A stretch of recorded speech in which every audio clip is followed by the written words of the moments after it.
জোরে বলেন।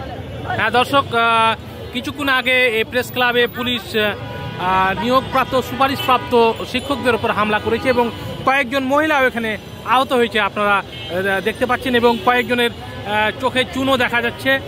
একটু জোরে বলেন, জোরে বলেন আপা, ঘটনাটা কি বলেন তো একটু আপাও। আমরা হচ্ছি এই প্রাথমিক দ্বিতীয় ধাপে 2023 সালে মাস্কটা খুলে নেন। শিক্ষক তো আমাদের সার্কুলারটা হচ্ছে 2023 সালে। এই 23 সালের সার্কুলারে প্রথম ধাপ অলরেডি 1 বছর চাকরি করতেছে, দ্বিতীয় ধাপ চাকরি করতেছে প্রায় 6 মাস। আমরা তৃতীয় ধাপে রেজাল্ট হয়েছে 31 অক্টোবর। এখন ভাইবা শেষ হয়েছে জুলাই বিপ্লবের আগে। আমাদের রিটার্ন হয়ে গেছে মার্চের দিকে, 29শে মার্চ। তারপরে ভাইবা শেষ হয়েছে 14 জুনে। তো এরপরে একটা জুলাই বিপ্লব হয়েছে, এটা একটা প্রজ্ঞাপন হয়েছে। তো আমাদের আমাদের প্রাইমারিতে একটা আলাদা বিধিমালা আছে, এটা 1991 সাল থেকে। তো সরকার যখন বুঝতে পারছে আমাদের রেজাল্ট জুলাই বিপ্লবের পরে চলে গেছে, প্রথমে প্রাথমিক ও গণশিক্ষা মন্ত্রণালয় রেজাল্টটা কোন প্রক্রিয়ায় হবে সেটার জন্য সেটা জনপ্রশাসন মন্ত্রণালয়ের কাছে মতামত পাঠাইছে, মানে কোন নিয়মে রেজাল্ট হবে, এটা কি 93 হবে নাকি প্রাইমারি একটা আলাদা বিধিমালা আছে 19 বিধিমালা ওইটাতে হবে, নতুন প্রজ্ঞাপন হবে নাকি বিধিমালা 19 হবে। তো এই গণশিক্ষা মন্ত্রণালয় বলছে যেহেতু এটা আগের সার্কুলার, এটা 19 বিধিমালাতে হতে হবে, আর বিধিমালা হচ্ছে প্রজ্ঞাপনের উপরে। সবচেয়ে নিচে হচ্ছে প্রজ্ঞাপন, প্রজ্ঞাপনের উপরে হচ্ছে বিধিমালা, বিধিমালার উপরে হচ্ছে আইন। তো আমাদের 19 বিধিমালা হচ্ছে প্রজ্ঞাপনের উপরে। তো প্রাথমিক এই জনপ্রশাসন মন্ত্রণালয়ের অনুমতি দিচ্ছে 19 বিধিমালা, এটা আবার আইন মন্ত্রণালয়ের কাছে পাঠাইছে। আইন মন্ত্রণালয়ও বলছে এটা 19 বিধিমালায় দেওয়ার জন্য। তো প্রাথমিক গণশিক্ষা মন্ত্রণালয়, জনপ্রশাসন মন্ত্রণালয়, তারপরে আইন মন্ত্রণালয়, 3 মন্ত্রণালয় মিলে আমাদের রেজাল্টটা দিচ্ছে 31 অক্টোবর রেজাল্ট দিচ্ছে।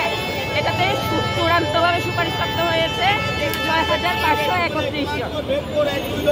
তো যারা সুপারিশপ্রাপ্ত হয় নাই এরকম 31 জন রিট করে হাইকোর্ট করে 19 নভেম্বর আমাদের এখন সমস্যাটা কোন জায়গায় বলেন, সমস্যাটা কি?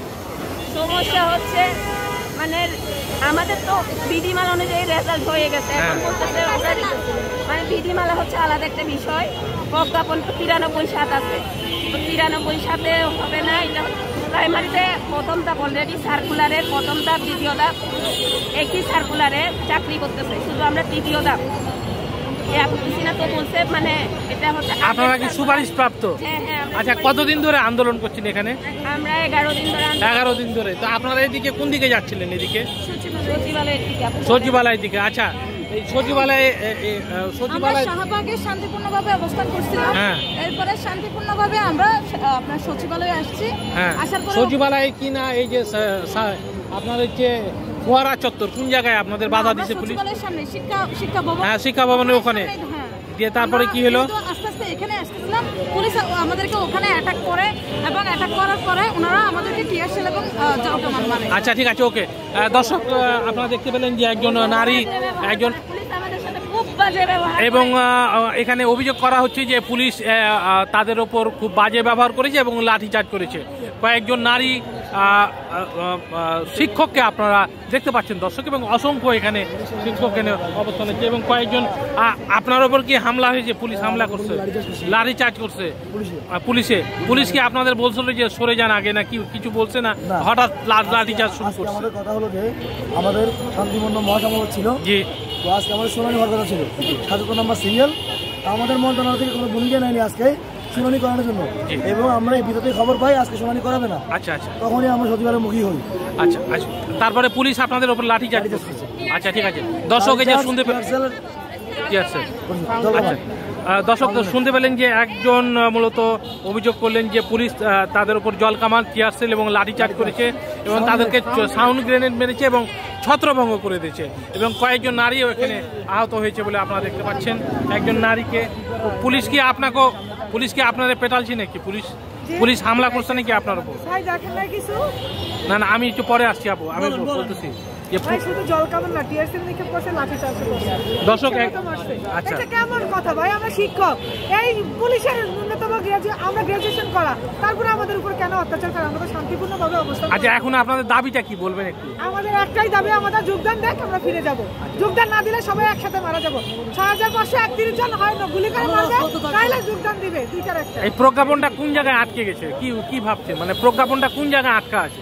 এটা অধিদপ্তর জানায়, রাষ্ট্রপতি জানায়, আমরা জানি না। আচ্ছা দর্শক, দেখতে পেলেন যে একজন বললেন যে প্রজ্ঞাপনটি মূলত আটকে গেছে এবং তারা সে ফোয়ারা চত্বর থেকে এসে চলে আসছেন, মূলত এই প্রেস ক্লাবের চত্বরে চলে আসছেন এবং কয়েকজন এখানে হামলার শিকার হয়েছে।